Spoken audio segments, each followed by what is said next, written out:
سلام بچه‌ها، به اولین ویدیو کانال یوتیوب من خوش اومدید. اول از همه لایک یادتون نره، سابسکرایب یادتون نره و بریم برای تمامی مسائلی که ممکنه داخل آموزشی برای شما پیش بیاد و ممکنه شما رو اذیت کنه، ممکنه بالاخره سختی راه رو برای شما بیشتر کنه و تمامی این اذیت هایی که ممکنه توی این مسیر بشید باعث میشه که شما از یک فرد ضعیف تبدیل بشید به یه فرد بسیار قوی.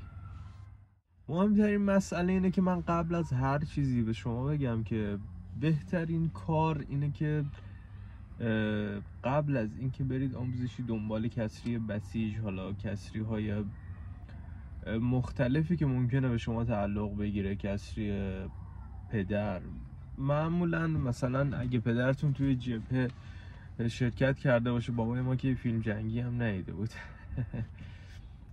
البته من از همینجا سلام میکنم به پدر عزیزم، خیلی هم دوستش دارم، این صرفا شوخی بود. ولی خب اینو بهتون بگم، اگه پدرتون جبهه رفته، اگه مثلا شما کسری دیگه ای دارید که میتونید استفاده کنید، حتما قبل سربازی تعیین تکلیف کنید. یعنی حتی اگه عضو فعال بسیج هم بودین، قبل سربازی آمارشو بگیرید، همه کارشو انجام بدین که بعدش اذیت نشید، کسریاتون آماده باشید. چون موردهای زیادی بوده که طرف پیش خودش فکر میکرده یه عالمه کسری داره، ولی بعدش که اومده سربازی فهمیده باید 2 سال خدمت کنه. این از این. مورد بعدی اینه که شما هر موقع که بخواید برید سربازی، مثلا برای ماه خرداد ماه شما اقدام میکنید میرید پلیس به علاوه 10 کارتون انجام میدید و اعزام شما میفته برای 2 ماه بعد. اصلا هم اینجوری فکر نکنید که خب من ارتش بیفتم، ارتش سخت، سپاه بیفتم، سپاه راحت فلان. این حرفا الکیه. شما هر جایی که بیفتین اگر آشنا داشته باشین براتون خوب میشه، سربازیتون راحت میشه. اگر هم آشنا نداشته باشین، هر جایی که باشید، نه اینکه سخت باشه ولی خب شرایطی که برای همه موجود هست، مثل مرخصی های دیر به دیر، نداشتن گوشی و اینطور چیزا، برای شما هم صدق خواهد کرد. به نظر من اگر شما انتخاب کردین که این مسیر رو برید و پا گذاشتید توی این مسیر، تا آخرش برید. و اگر خدای نکرده تصمیم دارید که نرید، یا چه میدونم روحیه ضعیفی دارید یا هر چیز دیگه ای، کلا پا توی این مسیر نذارید. ولی اگر گذاشتین تا تهش رو برید، چون شما هر وقت که خلاصه برید خدمت و از خدمت فرار کنید، نحس کنید یا هر چیزی، فقط به ضرر خودتون تمام میشه و خودتون هستید که بالاخره بعد سالیان سال اذیت میشید و ممکنه بالاخره یه روزی که باید برید. یعنی اگه اون کارت رو لازم ندارید که خب قطعا نمیرید، چرا باید برید اصلا؟ ولی اگه اون کارت رو لازم دارید و فکر میکنید یه روزی ممکنه به کارتون بیاد، قطعا باید یه روزی برید و این فرار شما، این نحس شما، فقط به ضرر خودت. اگر خدای نکرده مشکل پزشکی مثل ضعیفی چشم، صافی کف پا، مشکلات کوچیک، من خودم کف پام صاف بود، اگر مشکلات این شکلی داشتین، به هیچ وجه خودتون رو محافظ رزم نکنید، چون فقط ماهیانه هلوش 30-40% از حقوق شما الکی کم میشه و هیچ تفاوتی توی خدمتتون با بقیه وجود نداره. همونقدر که از بقیه کار میکشن، از شما هم کار میکشن و توی تمامی مراحل آموزشی، خدمت و باقی مسائل به همون میزان شما نگهبانی میدی، شما اذیت میشی، مرخصیت همونه، فقط حقوقت از بقیه کمتره. شما وقتی کاراتون رو انجام دادین و اعزامتون افتاد برای مثلا 1/8/404 405، فرقی نداره، حالا هر سالی و یا هر ماهی، اول از همه باید ببینید که کجا میافتین. سپاه میافتین، ارتش میافتین، نیرو انتظامی میافتین، اینا خب خیلی مهمه. بعد از اینکه شما متوجه شدی کدوم ارگان افتادین، اینو بهتون بگم که مهمترین مسئله پوتینه. یعنی شما سعی کنید هر طوری که شده قبل از اینکه برید سمت اعزام با آموزشی یه هزینه کنید یه پوتین طبی برای خودتون بگیرید، چون پوتینای سازمانای انتظامی و ارتش و سپاه واقعا پوتینای بیکیفیتیه، بسیار سنگینه، بسیار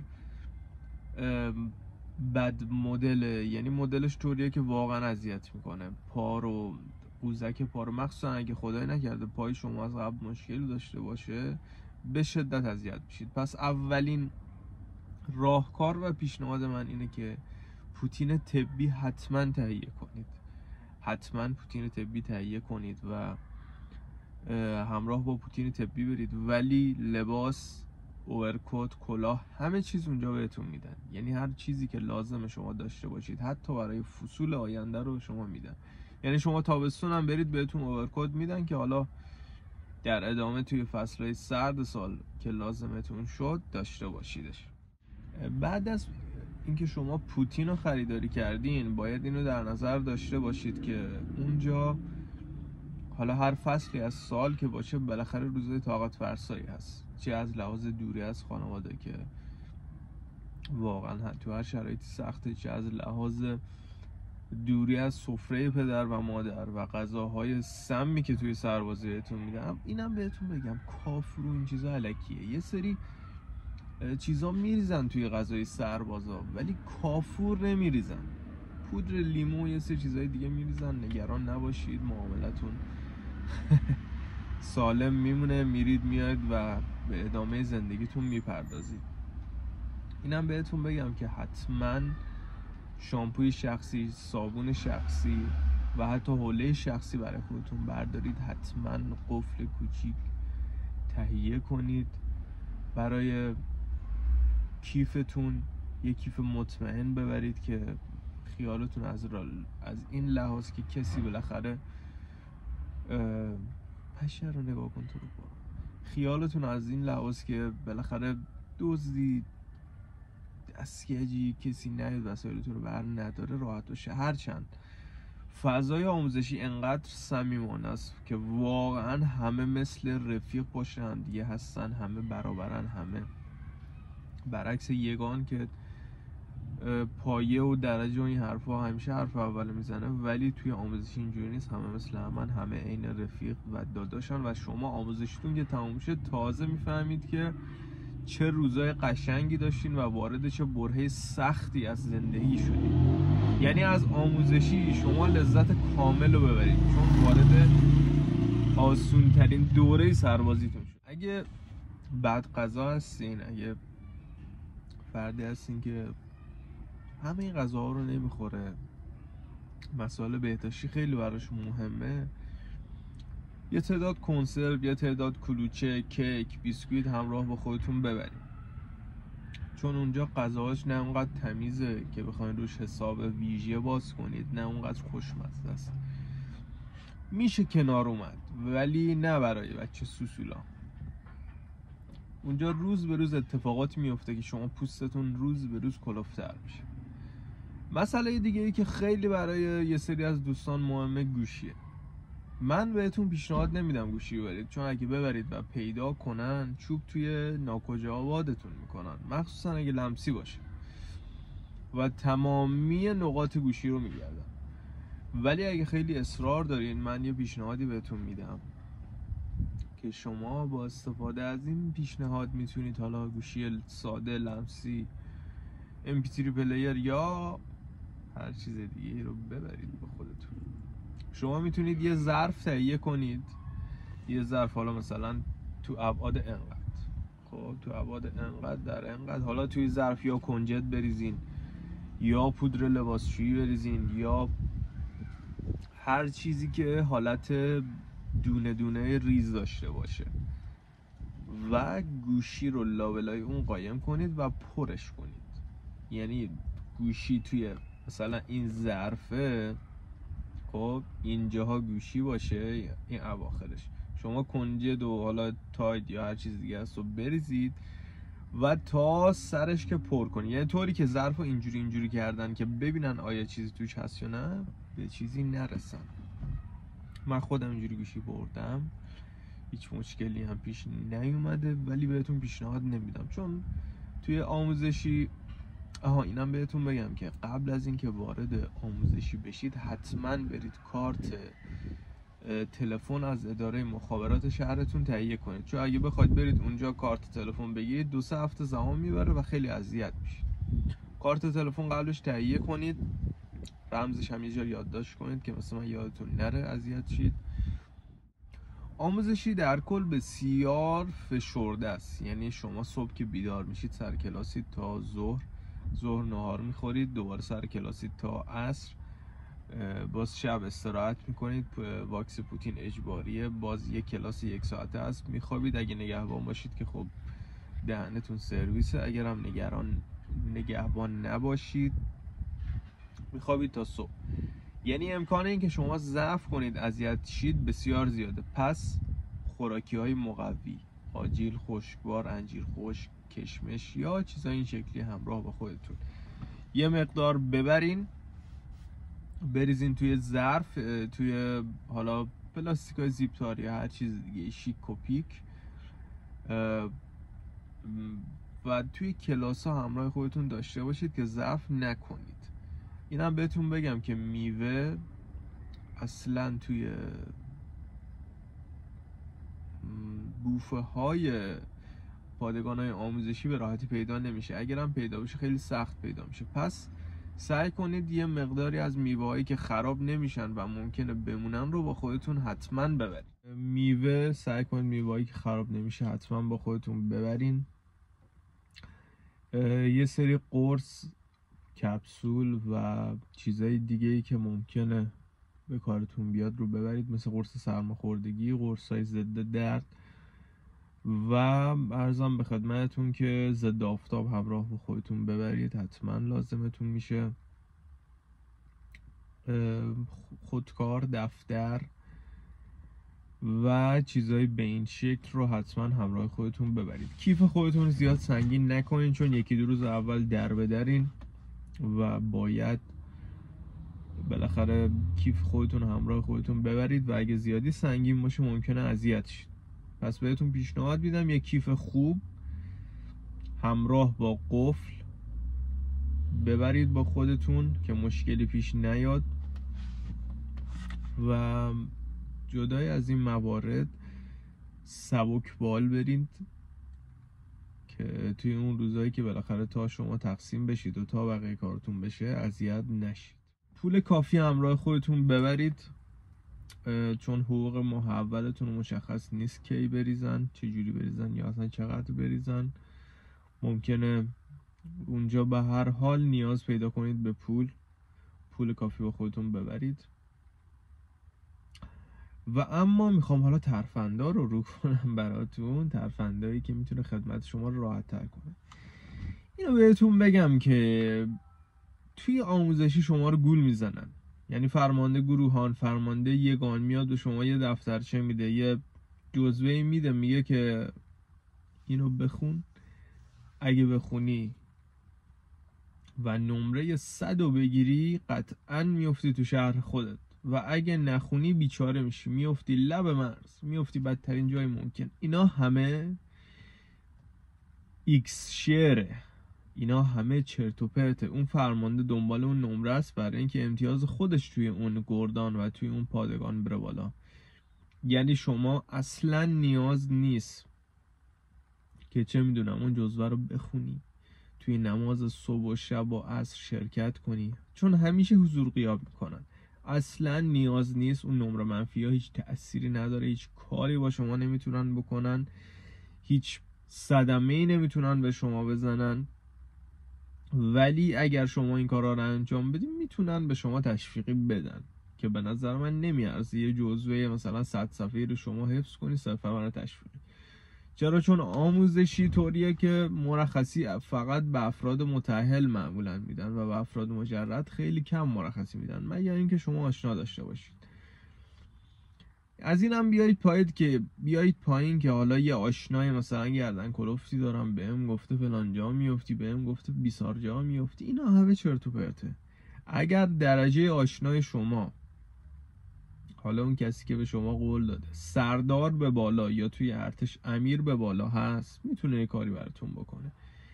غیر از اون خیلی کم پیش میاد که بتونه کاری برای شما انجام بده و بتونه مشکلی رو برای شما حل کنه. البته که من خودم آشناهای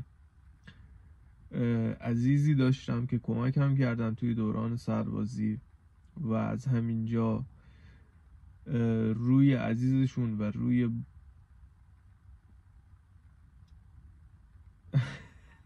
از همینجا روشون رو میبوسم، بهشون سلام میکنم، هرچند که بدون این ویدیو رو نمیبینن.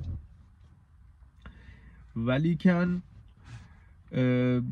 بیاید پایین، حالا مثلا یه سروانی، یه صدفانی، یه چیزی به شما قول داده، اون هیچ کاری نمیتونه برای شما بکنه و خود دل خودتون رو الکی خوش نکنید.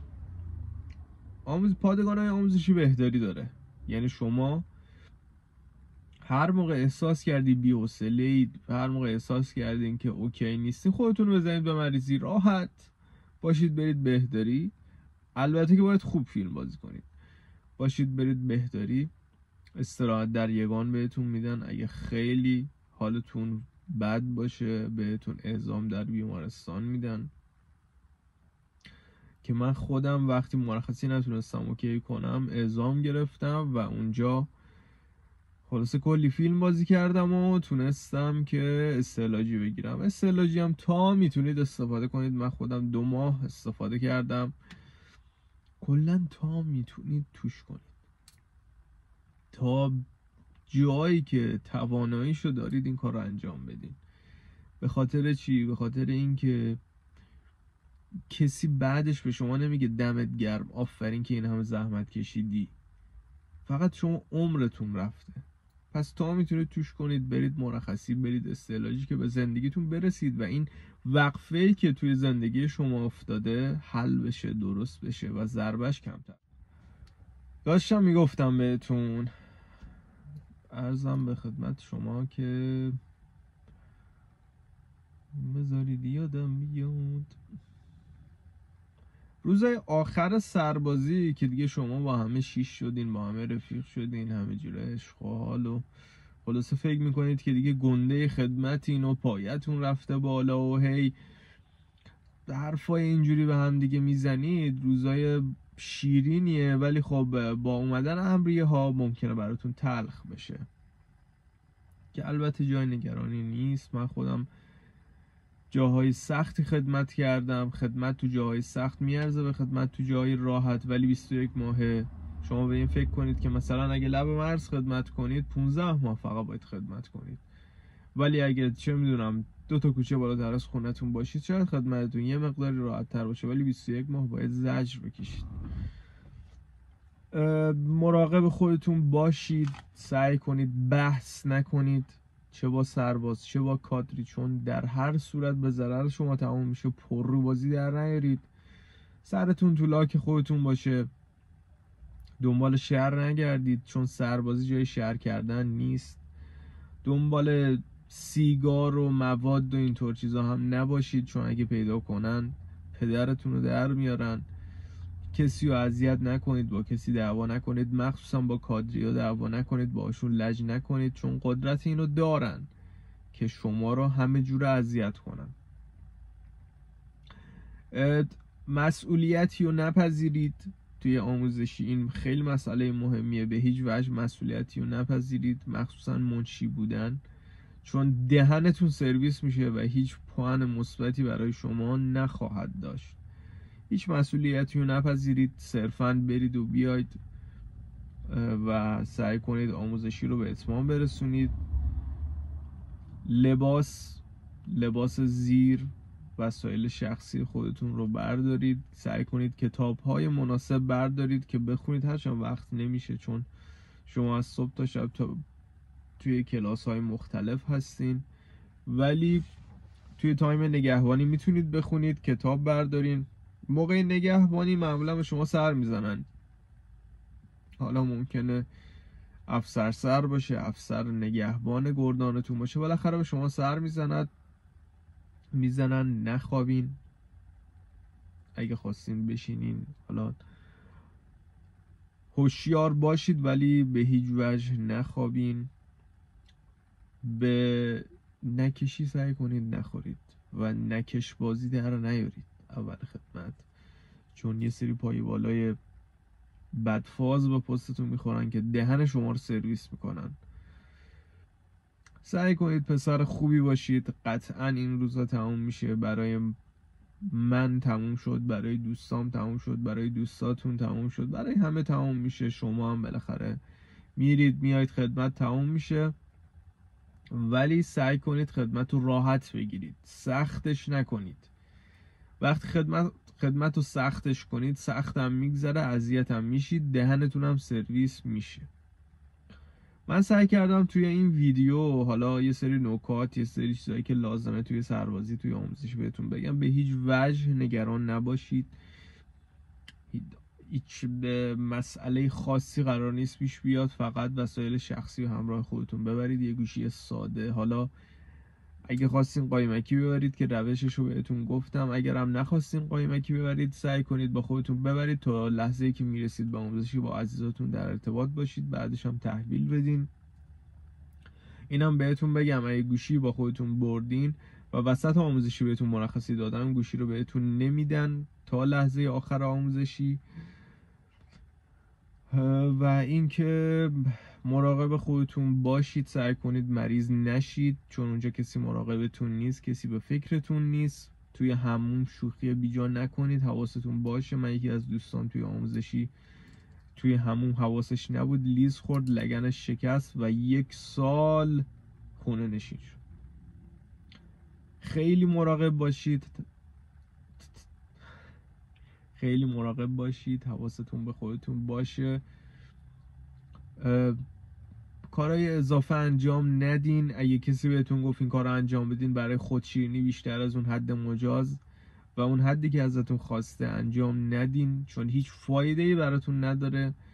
با همه رفیق باشید، با همه دوست باشید، دشمن تراشی برای خودتون نکنید، خایمالی نکنید. نمیخواستم با این لفظ بگم ولی خب خواستم که بگم بهتون. اگرم کردین سعی کنید به ضرر کسی نباشه.